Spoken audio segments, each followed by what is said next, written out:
Hi everyone, Trina here, and I believe we're going into Origins of Soul. I think this is 7.0, and we were getting into the angelic orders and the attributes of the angelic orders and the different 9 orders of angels. And it's funny because I've always known that I had a higher self residing in the higher realms, and I've come to realize now that that was my etheric body. And I've always been able to connect with the Lord, and there's always been these higher beings that I could connect to through my imagination when I was a child. And fortunately, I've been able to continue that ability to go into the higher realms throughout my life, with lots of effort taken to do that, because as you get older, those abilities, they just naturally shut down. And I think 90% of it is from our programs. So our programs are running our physical experience. So I've seen our programs create and manifest all different kinds of things that we're going to see show up in the body and in the personality, the consciousness, because we become what we believe about ourselves. And most of us have been fed pretty serious programs of defeat, unworthiness, lack of love, self-esteem, trauma. There's so many things that we've experienced. And most of the things that are really deep within our programs are deep within our child, from when we were 1 to about 7 years old. And I can see it even from longer than that. But about 1 to 7 is when it seems like the jello mold is kind of what I call formed. And you literally start to express the things that your environment and your reality has given to you, as a reflection. And it's showing you how to function in this reality. So most of these programs, we need to have these, because this is how we learn to tie our shoes, brush our teeth, take care of our bodies. We learn how to prepare food. There's so many things that we have to learn being a human being, because our bodies require maintenance. So through these programs that we're learning to survive and how to care for our body, and we're becoming more aware of the separateness that the body gives you, because if you remove the body, there's no more separation. This is so you can experience separation. So lots of people have been wondering, how do I do my sessions? And my sessions have come from many, many different ways. I do many, many different things because I'm basically led to what is needed. So with that, I'm very open in my protocol. But basically what it is, it's a blending between a guided meditation and a regressive hypnotherapy session. So it's kind of both. I don't typically take my clients into deep levels of subconscious levels to where they don't have memory, because I really like to have my clients have a conscious memory of everything that they've experienced or saw throughout the session. So I know the deep trance work is profound as well. It's just different ways that people do different protocols, and this for me is more comfortable. No programming, so NLP, I'm not much of an NLP practitioner. I've studied it, and it's a beautiful modality, but I do more of basically, I take you where you need to go inside of your body to resolve programs and traumas that are creating discordant frequencies, vibrations, and experiences within your reality and your body. So when people dive into their self, and you can bring up memories in your consciousness, and you can go through a process of forgiveness and you see it from a different position. You literally get to communicate with your higher self. And sometimes this comes through as the inner child or the higher self. It can come through your guides. It can come through any way. I mean, I've seen it happen. Everybody does this different. And that's the most beautiful thing about it. None of us process anything the same. We process things differently. And that's the diversity of this world. So this is where you can see some of the most profound changes happening within your body. And they're permanent. These are true fixes because you're changing the way you think about it, the way your whole construct then responds to it. Because the way you feel and think about something, it instigates a whole chemical process in the body through the autonomic nervous system, the spinal cord, and the subconscious mind is sending most of this information to the body. So while getting into the subconscious mind and correcting old belief systems, repairing the charges in trauma, all these things literally free you. They set you free. So, and through that process of the freeing of the mind, it has a direct correlation to the physical body. So I've seen things happen so quickly. I mean, instant healing. And it's an amazing, profound experience. And getting into this part of yourself is one of the greatest gifts you will ever give to yourself, because it reaffirms that you are immortal and that you are an eternal spiritual being. And this is an experience. This is a very important, precious gift to be experiencing on earth in these times. And I think most of the people born here now came here to really learn a lot for their soul. So to be able to bring spirit into matter and express through matter is a profound experience. And when we are done turning spirit into matter, we will need to learn to turn matter into spirit. So everything here is about opposites. So it's time now to learn how to operate through the spirit into matter, and from matter to spirit to matter, to be able to interchange the two easily and naturally. And this can be done when you get into the dark part of the mind, the subconscious mind. This is where we truly are creating from. So getting back into the higher frequencies of who you are, I do believe comes from angelic origins. And I do believe that's why I thought I could fly when I was a little kid, because I could remember my angelic self. I could remember the part of me that could travel with thought and could manifest instantly and could fly and could heal and could vibrate and could shine. There's all these things that I could remember about my angelic self. That was, I can't even wrap it into my physical human mind, the capabilities of that part of my being, because it's literally, it's one with source. It's part of that divine intelligence, loving. It's completely, it's earth-shattering and mind-blowing to experience these parts of yourself. And this is what I do with these sessions. And this is how people put themselves back together, is by remembering what they really are.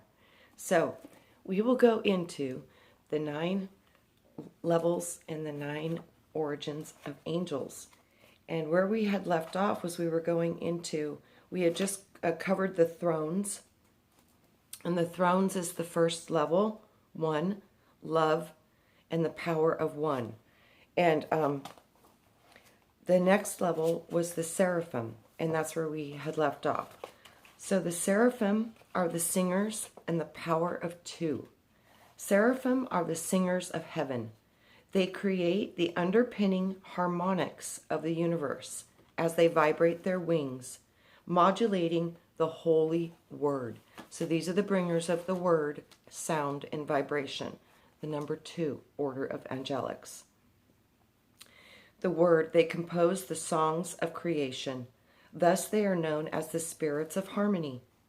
Seraphim hold the power of the number 2, continually vibrating with their immense wings to create the harmonic frequencies that generate the 7 lower dimensions of their sub-octaves. This then allows the energy of the Logos to be stepped down to create the worlds of time and space. The Logos, the God, the Son, Christ, the Lord. Number 2, the Word. This is making a lot of sense. Hermetica reminds us, primal mind is the parent of the world. Ooh, the word of the word. I kept seeing world. So the Hermetica reminds us, primal mind is the parent of the word, the holy sound that emanates the universe, just as your human mind gives birth to speech and thus creates your life. They cannot be divided one from the other, for life is the union of mind and word. Wow, that's beautiful. So the power of 2 brings sound and the songs of creation, and through that, the word. That's where it's birthed, in the level 2, Seraphim. There is a passage in the Zohar about how the angels respond to the human song. It is also known and believed that those angels who sing by night are the leaders of all other singers. And when on earth, while living terrestrial creatures, raise up our hearts in song, then those supernal beings gain access of knowledge, wisdom, and understanding, so that they are able to perceive matters which they had never before comprehended.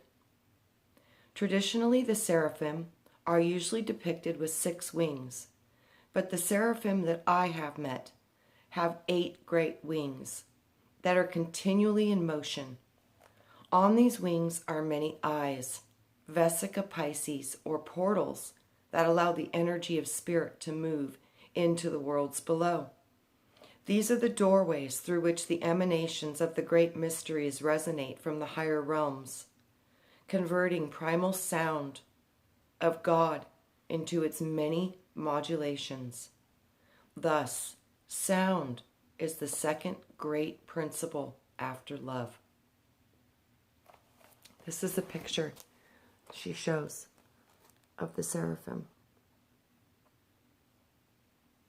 And this is the picture. Oh no, that's the picture. This the 8-winged seraphim. And this is the picture of the 6-winged seraphim. Right here. And then this was a picture of what she showed for the thrones. The sun. So, on each of the seraphim's wings are 24 eyes of God. When we total this number, it comes to 192. 8 wings times 24 eyes equals 192. Which equals 12. Which equals 3. Then we add these numbers together and they resolve to the number 12, indicating the 5 planes above the realms of time and space, and the 7 lower dimensions, all produced by the modulations of the Word. Like the thrones, finding an incarnated seraphim in this world is a very rare, but I have met about 30 of them. Usually they are profound musicians, such as Josh Groban or Sarah Brightman, whose music has the power to uplift the hearts of millions. Enya, she's one. Wow. So, the cherubim, the painters and the power of three. The cherubim are the painters of heaven who embody the third great principle, that of the power of light. Thus, they are known as the spirits of light. Their job is to convert the vibrational frequencies of the seraphim's song into the visible light spectrum. They do this through a templane, a vibrating membrane through which sounds pour, allowing the sound to be transformed into the visible and invisible rays of light. There are 144 of these colors, 12 of which are seen in the fourth and fifth dimension, only 7 which are seen in the third dimension. On our planet, these 7 colors are displayed in the 7 colors of the rainbow and the 7 colors of our chakra wheels. The cherubim hold the power of the numbers 3 and 4, which equates with the creativity and the manifestation. Cherubim do not look like chubby little babies that are often portrayed by the Renaissance painters. In fact, none of the higher orders of angels look remotely human, although they may appear that way if they need to. Remember that in these higher realms, souls have the power to change their shape at will, since the laws of manifestation are malleable. So the forms they take are usually reflective of their larger universal functions. When the cherubim have appeared to me in visions, they look like a 4-sided diamond with wings. Like the seraphim, these wings are constantly vibrating. In the middle of their bodies is a large vesica piscis, stretching horizontally, which is converted the sound of the seraphim's song into radiant bands of light. Thus, their transformative powers. The divine transforms the phonons of sound into photons of light. So this is the transfer from the invisible world to the visible, which is what I keep seeing, that from the phonon we get the photon, or from the miraculous, which is the light body cell, you get the molecule or molecular structure, carbon-based copy. So from the phonons of sound into the photons of light. These first 3 orders of angels are thus the first 3 principles of the universe, manifesting the 3 primary laws of creation: love, sound, and light. And that's what I have always known. Those were the ruling things of this system, is love, sound, and light. Because I saw us being burst forth out of love, and we hit sound wave vibration, and then we burst forth into light. Again, it was a birthing and a birthing within a birthing, and all the way down until one spark of light ignited the cell in your mother's womb, created your body. It's all about this process. The dominions, the guardians, and the power of 4. The second triad of angels helps to create the structure behind the worlds of form. The dominions, the cryotides, are the 4th order of the angels of the 1st order in the 2nd tier. Thus, they hold the power of the numbers 1 and 4, like the thrones. This alignment places them at the center of things, yet they are spirits of wisdom and keepers of the mysteries. This is the angelic order that I come from. Dominions are the guardians of stargates, black holes, and tunnels into the higher realms. In appearance, they look like the Sphinx. Although they can change their shape at will, their bodies appear to be part lion, part eagle, part human, and part bull, reflective of all four of the primary elements that have given great wings to them upon their backs. We have heard such beings in ancient literature, and in the Bible, these beings were said to be the protectors of the great tree of life. Theologian James Hines, a priest in the Christian Community Movement for Renewal, tells us, the cryotes are full of wonder as they behold the sacrifice of the thrones. They transform this sacrificed spiritual substance into the forms and shapes of the solar systems and the planets. Alone, they cannot create existence, but they can awaken the life therein. For the beings beneath them, they send out a spiritual light in which truth, wisdom, and good are still undifferentiated. They stand far above the possibility of evil. The job of a dominion is to maintain the nexus points of dark matter in the establishment of the time-space continuum. Wow, so the dominions direct the dark matter. Beautiful. As with any grid, the visible world must have an energetic scaffolding, the templates, upon which it is to hang. Dark matter, which scientists are now believing comprise of some 80% of our universe. It is this scaffolding, or template, on which the visible world is hung.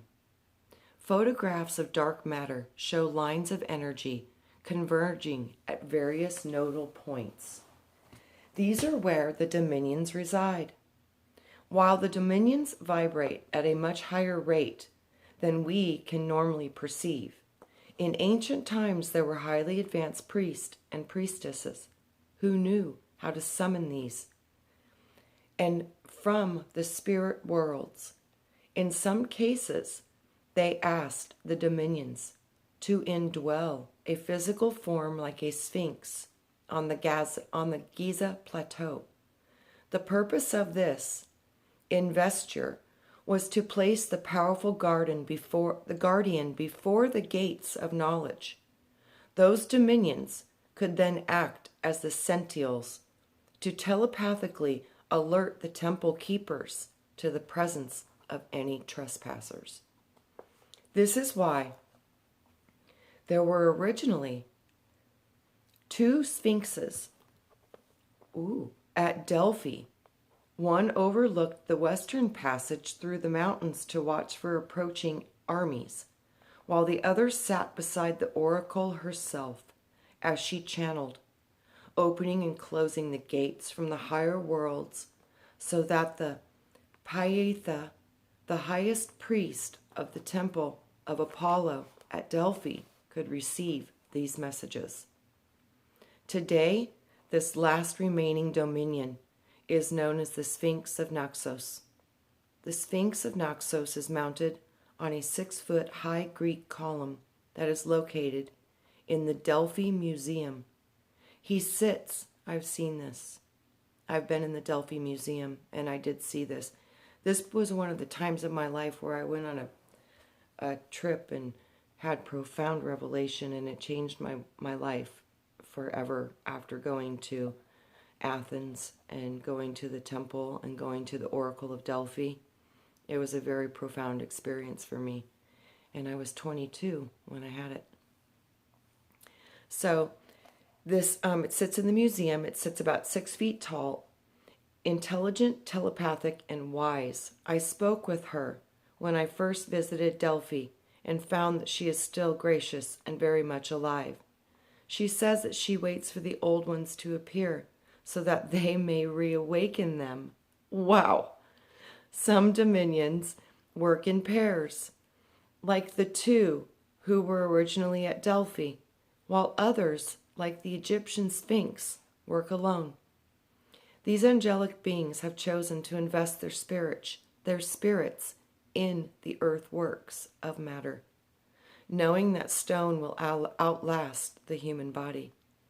If the stone statue is splintered, then the dominion may leave that form. For these beings are far too multidimensional to be trapped into matter.